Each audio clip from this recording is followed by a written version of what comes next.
And now, please welcome the CEO of Sun Country Airlines, Jude Bricker, in conversation with Skift Editor-at-Large, Brian Summers.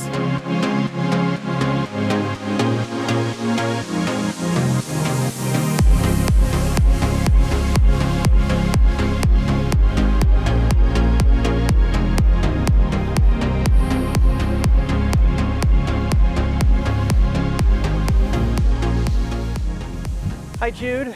Hey, Brian. I have been looking forward to this for a long time. First, a note for all of you.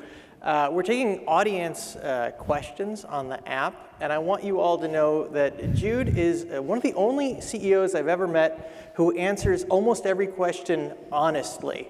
Wow. So he is worth the time fair. to ask That's not fair to my question industry. to. Well, there's a lot of spin that happens in this industry. All right, so I get to ask the questions first. I got a question for you. We'll give some background in a second. But if anybody listened to Scott Kirby on the United Airlines earnings call a few weeks ago, he said that the ultra low-cost model is a Ponzi scheme. I love that you lead with that. He said that if companies like yours can't grow every year, they're not going to be able to outrun their costs, and they're not going to be low cost anymore.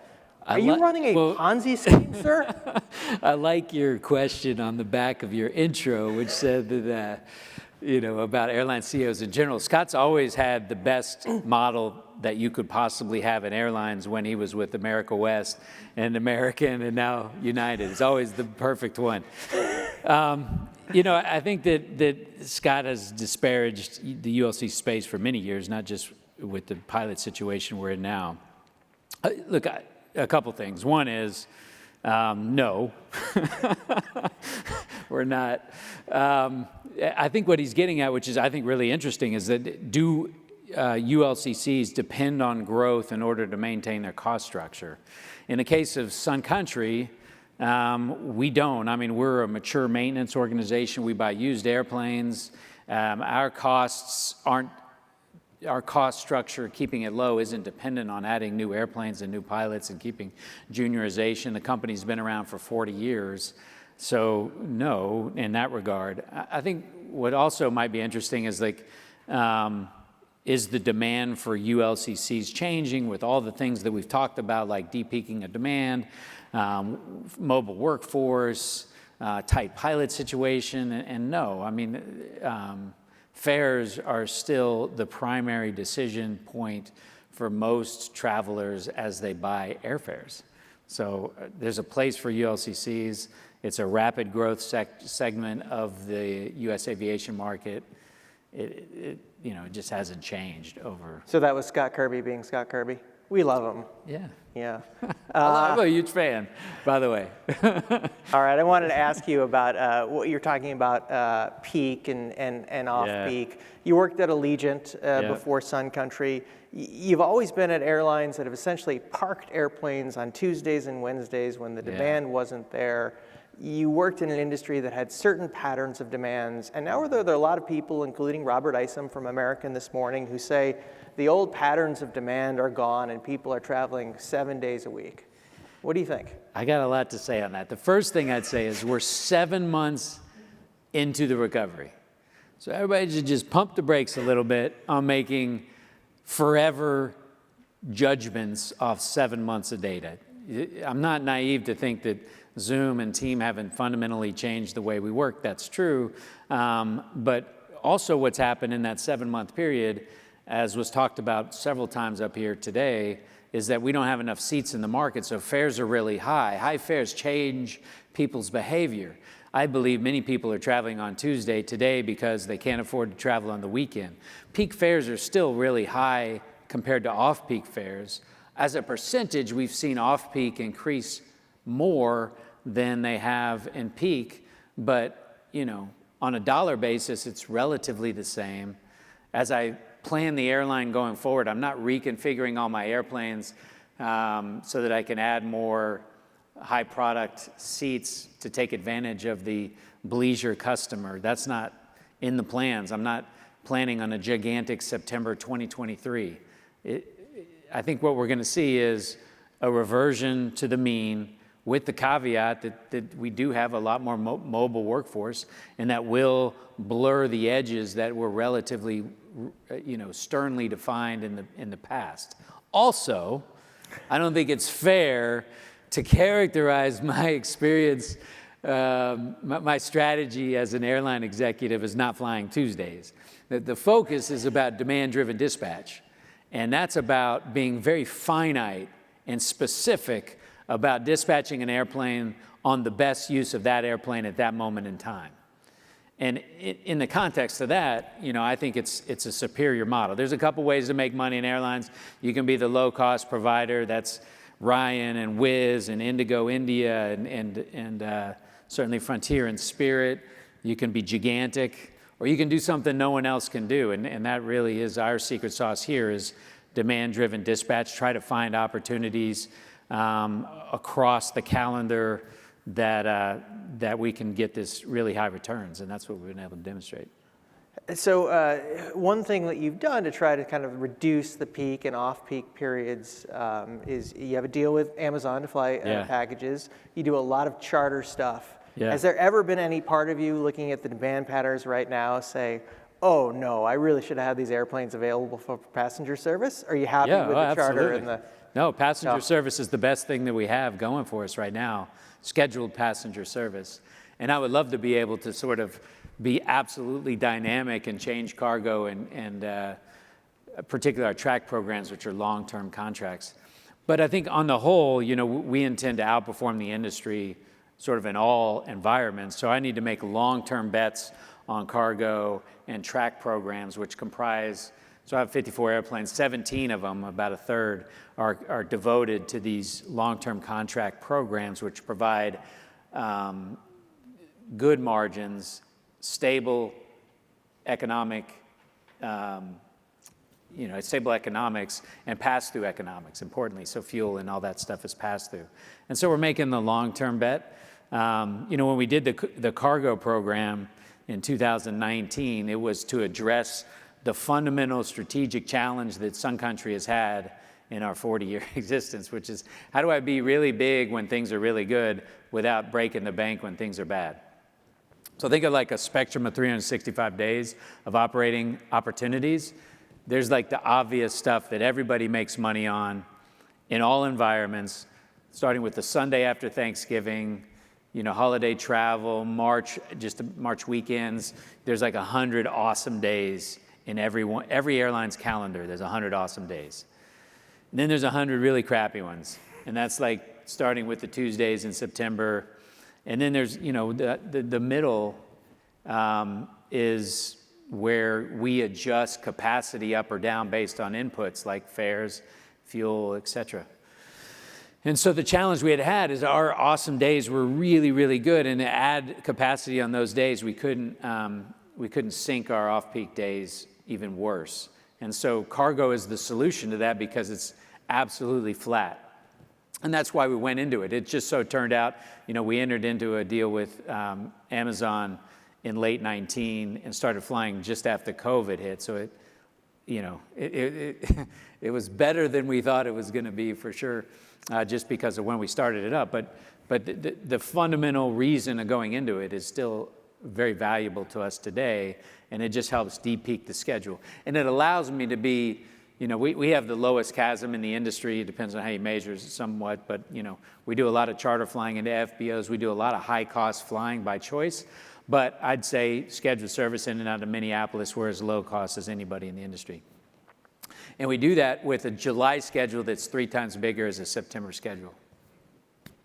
That's the secret sauce right there.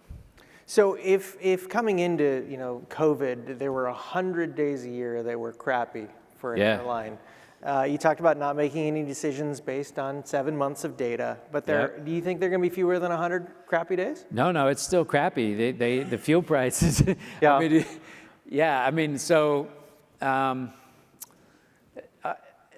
me answer it like this. We're seeing markets have a longer season than they have ever had. And that's really valuable to us. But it's very specific markets, which gives me some doubt that this is a permanent change. So for example, Minneapolis to big cities.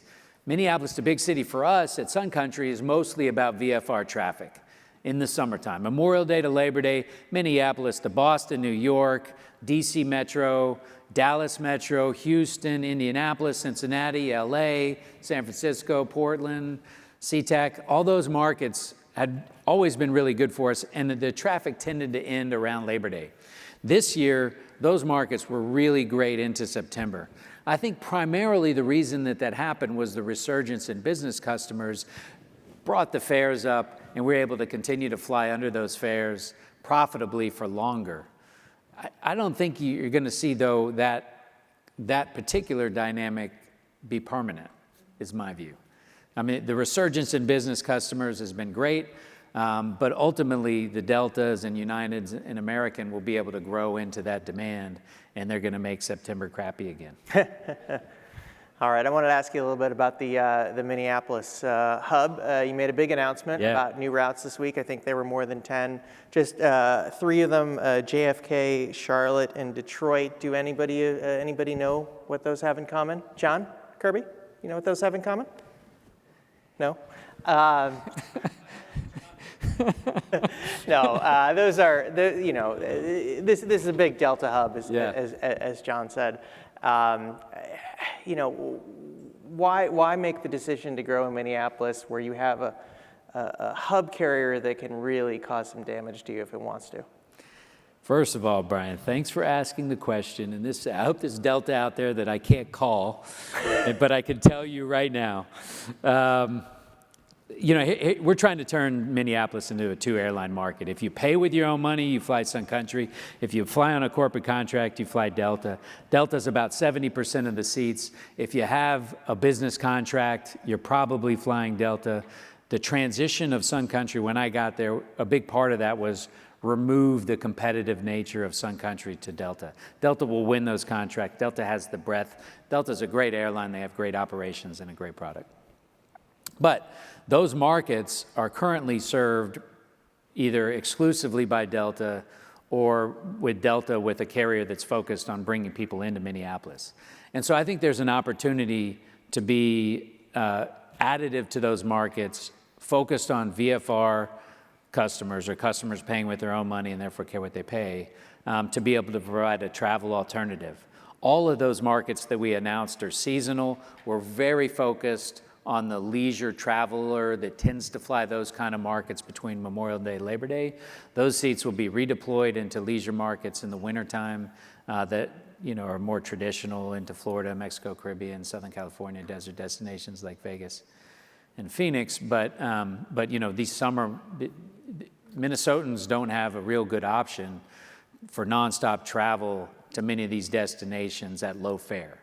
And so I believe that our market announcement yesterday doesn't change the philosophy that I have towards Delta and have always had, that there's a really valuable place in my community for Delta Airlines. I want them to be hugely successful. I want Minneapolis to stay a Delta hub because it brings in Fortune 500 companies. I want to see downtown Minneapolis thrive again. Delta's a big part of that. But I also want to bring access to low-cost travel for more Minnesotans, and that's simply what we're doing. Have you seen a competitive response yet? Not yet. Has there been a market that you've gone into since you were at Sun Country from Minneapolis where Delta has said, nope, you're not going to do that? And actually, they've said that no is the short answer, but they have not. There's been only a handful of markets where they have not responded in some way. Usually the response is benign, and that means, we see you, we're going to add Saturday only, we're not going to change our fare structure, stuff like that. And that I think is a rational response because, really focusing on O&D traffic in a hub with your fare structure can be very dilutive to your flow traffic. Everything that they've done has been absolutely rational. Everything we've done has been absolutely rational. And that has manifested itself in my market share since I got there has expanded on on an origin basis in Minneapolis to the mid-20s. They've also picked up market share in Minneapolis while we've been expanding, and that's to the detriment of the network carriers, which they take on directly, and the low-cost space, which I take on directly. It's a fun little game, these airlines. Isn't it play fun? About sandboxes and who can play where. In a capacity-constrained environment, everybody has to be a lot more rational. There's not a lot of turf battles going on in the U.S. right now. I know when you got to Sun Country, I feel like you tried to open some new markets, get some flying out of Minneapolis, try some new things. Dallas was one of those places. Yeah. But it does seem now like when you expand, it's Minneapolis. So why have you kind of gone back to the basics there? So it's not an indictment of non-Minneapolis opportunities. It's just Minneapolis is the best thing we have going for us right now for two reasons. One is it requires very little capital investment to launch a new Minneapolis market in the form of advertising or anything like that. We have a very strong brand. I have about 1.25 million. There's only about 4.5 million Minnesotans in the Twin Cities, and I have about 1.25 million households participate in my loyalty program, which is basically, effectively, full saturation. So it's really easy to launch a new market from an awareness perspective. And the second point is it's the most efficient thing that I can do with my crews. So when you think about growing an airline in this environment, and my biggest constraint right now is pilot hours, the most flying I can get from a pilot duty hour is a Minneapolis out and back, and that's why it's the focus. Dallas will always be a big part for us between Memorial Day and Labor Day. This goes back to the champion air days at Sun Country, I don't know, 80s and 90s. And we fly Mexico, Caribbean, Vegas, Minneapolis from here. And in the summertime, it's a huge part of our network. In fact, in July, the market we fly with the most ASMs is Dallas, Cancun. And that's not going to change. It's just the growth that we see, the best opportunity, really the best return on a pilot duty hour for us is a Minneapolis flight. I think that's probably going to be the case for another year. Great. All right. You were quoted recently saying that Sun Country might look at wide-body aircraft. Oh my gosh. Might want to return to Europe. First Yep. of all, I wish you were there. Well, were you joking? No, I wasn't joking. The question was, though, from someone like you, I've noticed, the reporter said, that your new contract has wide-body rates. Why would you do that? And I said, well, I think that maybe there's some opportunity in the distant future. That was the way I answered it. And then the headline of the article outcoming that interview was Sun Country launches wide, but something like that. Anyway, here's the point. What we do today with the 737NG, I think works with the 767, A330, older wide body, particularly because wide body rates are, coming out of COVID. There was a lot of wide bodies in the market. They were getting really cheap. If we had a sponsorship into the program from the likes of DHL or Amazon that got us into the cargo side of it, and then we could capitalize on that with a peaky demand-driven scheduled service operation, I think it would be absolutely viable. There's a near 0% chance we do anything like that in the next 3 years, mostly because there's so much opportunity for growth. Every pilot I upgrade to captain today, I add 60 hours a month of flying. And if I were to add 330 or 767s today, I'd have to pull back a cadre to train and do ditching and all these things, and it would set my growth back substantially. So there's the opportunity cost, which is a new input because we've mostly been operating in my career in a situation of surplus pilots. The opportunity costs of a new fleet type, other than the MAX, which is relatively efficient for me as an NG operator, a new fleet type is very, very high and almost impossible to overcome. That's not the most exciting answer that I wanted. I was ready for low-cost flights to Europe. Yeah, it'll probably come from a European operator in this environment, I'm afraid. Like North Atlantic. Oh, you've always been known for your obsession with getting the best deal on used airplanes. I mean, I certainly We've heard today that the market is very, very tight. Are you guys able to source airplanes? Absolutely. Yeah, we don't have any problems. But look, first of all, I hope everybody in my seat is really focused on getting the best deal on airplanes.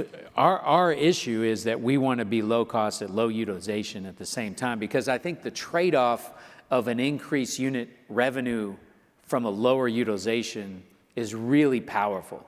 Again, I want to be different from everybody else. We don't want to have a look-alike airline because it's challenging for me to justify the existence. We need to be different, and our difference is being able to source these large market traffic origination markets with low utilization and do it with low cost. So it's natural then to focus on used airplanes. Your question is probably more about what the used market looks like. And today what we're seeing is crisis all over the world that's providing lots of used airplanes. I mean, there's a laundry list of NG operators that I could give you. I won't. Of airlines that I think are going to provide my future fleet. And we're in negotiations with the owners of those airplanes or the airlines themselves constantly. We grew the fleet. We went into COVID with 32 airplanes. In February, we're going to be at 54 airplanes. So my fleet is about 70% bigger. My operations, as judged by block hours, because we added cargo, are only going to be next year versus 19 about 45% bigger. So the best opportunity I have is just flying the planes I have a little bit more. And that's just recovery of utilization. It's not adding utilization. And in this environment, it won't be that revenue dilutive either.